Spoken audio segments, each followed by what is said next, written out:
अस्सलाम वालेकुम, मैं हूँ अर्जुमंद रज़ा, आपकी psychotherapist from help for kids and other south Africa से। और आज का जो टॉपिक है वो बहुत ही कॉमन सा टॉपिक है and this topic is addiction. What is addiction? पहले ये समझना बहुत ज़रूरी है कि एडिक्शन है क्या, फिर उसके बाद मैं एडिक्शन के बारे में और तफसील आपको बताऊंगी। तो addiction any type of behaviour that a person finds relief and therefore craves in the short term but suffers negative consequences in the long term and don't give up despite the negative consequences। ये तो हमें मिलती है definition American association की। तो लेकिन कोई भी ऐसा काम जो आपको शॉर्ट टर्म पे आपको रिलीफ और खुशी महसूस हो, लेकिन उसके लॉन्ग टर्म में उसके कॉन्सिक्वेंसेस, उसके रिजल्ट्स जो हैं वो बहुत ही खतरनाक हों, बहुत ही ज़्यादा नेगेटिव हों, उस चीज़ को हम एडिक्शन कहते हैं। अच्छा, एडिक्शन किसी भी चीज़ की हो सकती है। Addiction could be chai, coffee, cigarette, alcohol, meth, marijuana, heroin, अफीम, कुछ भी किसी भी चीज़ की। या फिर ये तो सब्सटेंस अब्यूज़ है, सब्सटेंस एडिक्शन है, किसी और चीज़ की भी हो सकती है। फ़ोन की, सोशल मीडिया की, टीवी की, गेम्स की, और न्यूज़ की, स्पोर्ट्स की, और उसके अलावा कुछ देखने की, पोर्नोग्राफी की, इस तरह की बहुत सारी आपको एडिक्शंस आपको मिलेंगी। हर किस्म का बिहेवियर, फिजिकल और मेंटल बिहेवियर जो आपको शॉर्ट टर्म में फ़ायदा पहुंचाए, सुकून पहुंचाए, लेकिन लॉन्ग टर्म में आपके लिए ख़तरनाक हो और आप कोशिश करने के बावजूद भी, जानने के बावजूद भी अपने आप को ना रोक पाएं, तो हम उसको एडिक्शन कहते हैं। अच्छा, एक और डेफिनेशन हमें मिलती है, जो ऑफिशियल डेफिनेशन है हमारे पास, वो American Association of Addiction Medicine की डेफिनेशन हमें मिलेगी, और मैं आपके लिए रीड करती हूँ। Addiction is a primary brain disorder that arises in the brain largely due to genetic reasons. So genetic reasons की वजह से जो ब्रेन में प्राइमरी डिसऑर्डर हो जाता है, उसकी वजह से, उसकी बायस जो है ना, वो इंसान किसी भी किस्म की एडिक्शन की तरफ चला जाता है और वो एडिक्शन हो जाती है उससे। अच्छा, लेकिन हमारा जो पॉपुलर बहुत ज़्यादा जो आइडिया है एडिक्शन का, वो क्या है कि एडिक्शन इज़ अ चॉइस। और हम ये कहते हैं कि जी, जिसको भी एडिक्शन है जिस चीज़ की भी, तो वो गिल्टी है, उसने जानबूझ के, उसकी मर्जी थी, उसने फिर भी उसके बावजूद भी जो है ना वो एडिक्ट बना। लेकिन जो लोग भी साइकोलॉजी के फील्ड से मुंसलिक हैं और इस फील्ड को जानते हैं, वो उस बात को समझते हैं कि जब उन्होंने अपनी डिग्रीज में पढ़ा होगा तो उन्होंने गबो मेट को पढ़ा होगा। तो डॉक्टर गबो मेट का जो एक आइडिया था वो बहुत ही डिफरेंट था, और उनका आइडिया क्या था कि हर इंसान को फिजिकल नीड्स के अलावा भी 2 नीड्स होती हैं। और वो 2 नीड्स क्या होती हैं? वो पहली नीड होती है नीड ऑफ अटैचमेंट, और दूसरी नीड होती है नीड ऑफ ऑथेंटिसिटी। अच्छा, नीड ऑफ अटैचमेंट क्या है? नीड ऑफ अटैचमेंट ये है कि जब बच्चा छोटा होता है तो वो जो उसकी ज़रूरत है अपने माँ बाप से अटैच होने की, सोसाइटी से, अपने बहन भाइयों से, अपनी फैमिली के मेंबर से, जब वो अटैचमेंट उसको पूरी तरीके से नहीं मिलती, तो जो उसके ब्रेन में एक सिस्टम है, एंडोर्फिन का सिस्टम है, एंडोर्फिन रेगुलेशन का जो सिस्टम है, एंडोर्फिन एक हार्मोन होता है ब्रेन में, तो वो डेवलप नहीं होता। जब वो एंडोर्फिन का सिस्टम डेवलप नहीं होता सही तरीके से, तो ऐसे लोगों जो है ना, वो खास तौर पे जब वो बड़े होते हैं तो वो ट्रॉमा में चले जाते हैं, और वो जब ट्रॉमा में जाते हैं तो फिर वो एडिक्शन में भी चले जाते हैं आसानी से। अच्छा, नीड ऑफ ऑथेंटिसिटी क्या है? बहुत आसान अल्फाज में समझाने की कोशिश करूंगी। नीड ऑफ ऑथेंटिसिटी क्या है कि डू एज यू फील। हमारे इस बात को बहुत गलत समझा जाता है कि अगर मैं इस वक्त गुस्से में हूँ और गुस्से में आकर अगर मैं वो जाहिर कर दूं उस गुस्से को, तो वो इस चीज़ को बहुत गलत समझेंगे। तो जो आप हैं और जैसे आप हैं, आप उसी तरीके से एक्ट करें। बी योर सेल्फ, जो आपकी आइडेंटिटी है आप वैसे ही रहें, उसको ऑथेंटिसिटी कही जाती है। सो फॉर एग्जाम्पल, अगर मैं कहूँ कि जी मुझे मीठा खाना है खाने से पहले, और मेरी माँ मुझे कहें कि नहीं तुम नहीं खा सकती खाना खाने से पहले मीठा, और मुझे इस बात पर गुस्सा आ रहा है कि भाई मुझे क्यों नहीं खाने दिया जा रहा मीठा खाने से पहले, मुझे तो खाना है वो, और मीठा खाने से पहले खाना है। और जब मुझे गुस्सा आ रहा है तो मेरी अम्मी मुझे पकड़ के कहेंगे नहीं, अच्छे बच्चे जो है ना वो गुस्सा करते हैं, अच्छे बच्चे गुस्सा नहीं करते।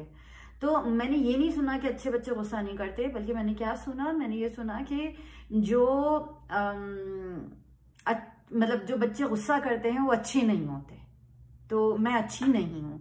तो अपने बारे में और सोसाइटी के बारे में एक नेगेटिव इंप्रेशन जो मेरे दिमाग में बन गया, और मैंने अपने बारे में सोच लिया और समझ लिया, और वो जो सेल्फ एस्टीम को मैंने अपने आप के डैमेज कर लिया, ये जो बेसिकली जो होता है ना, ये हमें जो है ना प्रोन लेके जाता है, हमें जो है ना वो बहुत ज्यादा रिस्क में हम आ जाते हैं एडिक्शन के।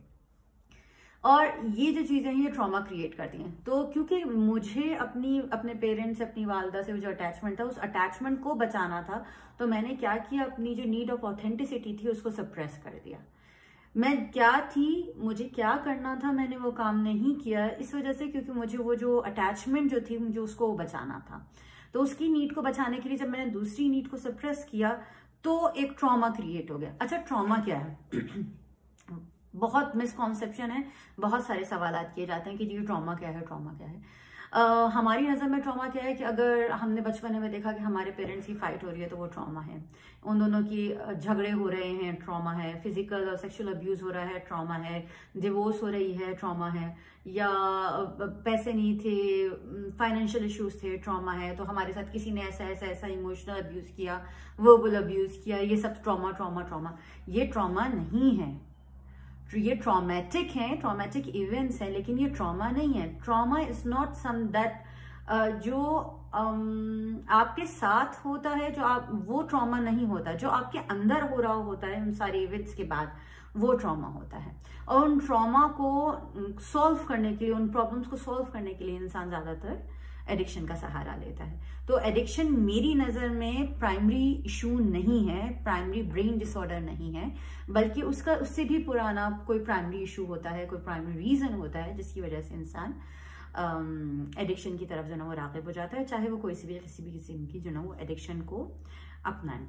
अच्छा, उसके अलावा भी ये तो एक बहुत इजी एक्सप्लेन कर रही हूँ मैं कि किस तरीके से क्या है कि हम एडिक्शन में, अगर फॉर एग्जांपल मुझे चाय की एडिक्शन है, या मुझे मीठे की एडिक्शन है, मुझे चॉकलेट की एडिक्शन है, आपने बहुत कॉमन सुना होगा, अच्छा मुझे कोल्ड ड्रिंक की एडिक्शन है, या किसी भी XYZ मुझे किसी भी चीज़ की एडिक्शन है, तो उसमें क्या होगा, उसमें सबसे पहले मैं आइडेंटिफाई करूंगी कि मेरा ट्रिगर क्या है।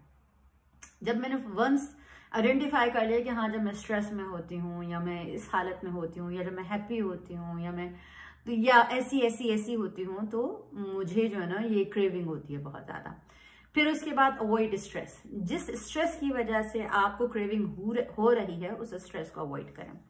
फिर तीसरा स्टेप क्या था, हम ये 5 फिंगर को कर लेकर आते हैं इसी वजह से, आइडेंटिफाई ट्रिगर्स, फिर उसके बाद अवॉइड स्ट्रेस, फिर देन रीच आउट, किसी से हेल्प लीजिए अगर आप अकेले नहीं कर सकते, आपके पास कोई ना कोई इस वक्त मौजूद होगा जो आपकी मदद कर सकेगा। फोर्थ थिंग, स्टे बिजी, अगर आप खाली रहेंगे आप ज्यादा सोचेंगे, जब आप ज्यादा सोचेंगे आप वो काम ज्यादा करेंगे। अच्छा, और फिर लास्ट चीज, कीप लर्निंग, आप समझें अपने आप को, क्योंकि दुनिया को समझने से ज्यादा जरूरी ये है कि आप अपने आप को समझें कि जी आपकी एडिक्शन का रीजन क्या है। क्योंकि हमारे पास जो होते हैं वो इमोशनल ट्रिगर्स जो होते हैं वो क्रेविंग को प्रोड्यूस करते हैं, और जो क्रेविंग्स होती हैं वो रिचुअल को रिप्रोड्यूस करती हैं, रिप्रेजेंट कर रही होती हैं, और जो रिचुअल्स होती हैं वो सब्सटेंस अब्यूज या एडिक्टिव बिहेवियर जो भी हमारे हैं XYZ, उनको जो है ना वो रिप्रेजेंट करती हैं। और फिर अल्टीमेटली हमें क्या होता है, हमें गिल्ट होता है। और ये जो सर्कल है, ये जो साइकिल है, ये मुस्तकिल चलती चली जाती है, एक के बाद दूसरी, दूसरे के बाद तीसरी, और तीसरे के बाद चौथी पे हम मुस्तकिल आते चले जाते हैं। और इसी तरीके से एडिक्शन की जो ना आप किस तरह से पता चले कि जी ये जो है ये हैबिट नहीं है हमारी, ये एडिक्शन है, तो किस तरीके से हम आइडेंटिफाई कर सकते हैं? बहुत ही आसान सा है। पहले कि आप जो साइंस एंड सिम्टम्स होते हैं एडिक्शन के, जो प्री ऑक्यूपेशन है, उसमें सबसे ज्यादा इंपॉर्टेंट है। फिर सेकंड जो आ जाता है वो इंक्रीज इन फ्रीक्वेंसी, तो अगर आप वो काम, पहले हो सकता है मैं 1 घंटे के लिए जो है ना वो सोशल मीडिया पे बैठती थी, फोन यूज करती थी, अब मैं 4 घंटे के लिए कर रही हूँ, तो मेरी फ्रीक्वेंसी जो है ना वो बढ़ती चली जा रही है। फिर तीसरी चीज, वो ऐसा ऑब्सेशन है कि मैं 2 मिनट के लिए नहीं छोड़ सकती, ना मैं किचन में जा सकती हूँ छोड़ के, ना मैं बाथरूम जा सकती हूँ छोड़ के, मुझे हर जगह वो चीज चाहिए अपने साथ। That is called obsession. फिर ऑब्सेशन के बाद आता है साइकोलॉजिकल इश्यूज, साइकोलॉजिकल प्रॉब्लम्स, आपके मूड स्विंग्स होना शुरू हो जाते हैं, आपको मेमोरी इश्यूज होना शुरू हो जाता है। अभी आपने यहाँ पे कोई चीज रखी, आपको पता है कि वहां से एक ही अलमारी से आपने 4 चीजें उठानी, और 4 चीजें एक साथ उठाने के बजाय आप 4 दफा अलग अलग दफा चक्कर लगाएं, या आप 4 दफा आए और हर दफा आके सोचे कि यार मैं कुछ लेने के लिए आया था, मैं भूल गया क्या लेने के लिए, फिर दोबारा जाए और फिर दोबारा जाकर वापस आए, तो ये प्रॉब्लम्स में होने शुरू हो जाते हैं। बहुत ज्यादा इरिटेशन होना, फ्रस्ट्रेशन होना, गुस्सा आना, ये सारे issues with resistance to continue those work that you are doing it before, ये एक भी बहुत बड़ा इशू होता है। उसके अलावा आपकी जो लाइफ है ना वो काफी क्योटिक हो जाती है, उसके अंदर सुकून गायब हो जाता है, हर चीज जो ना वो अपसाइड डाउन हो रही होती है, हर चीज बिखरी हुई होती है, कोई चीज सही तरीके से जो ना वो ऑर्गेनाइज नहीं होती, आपका फोकस जो है ना वो इधर उधर बिखरना शुरू हो जाता है।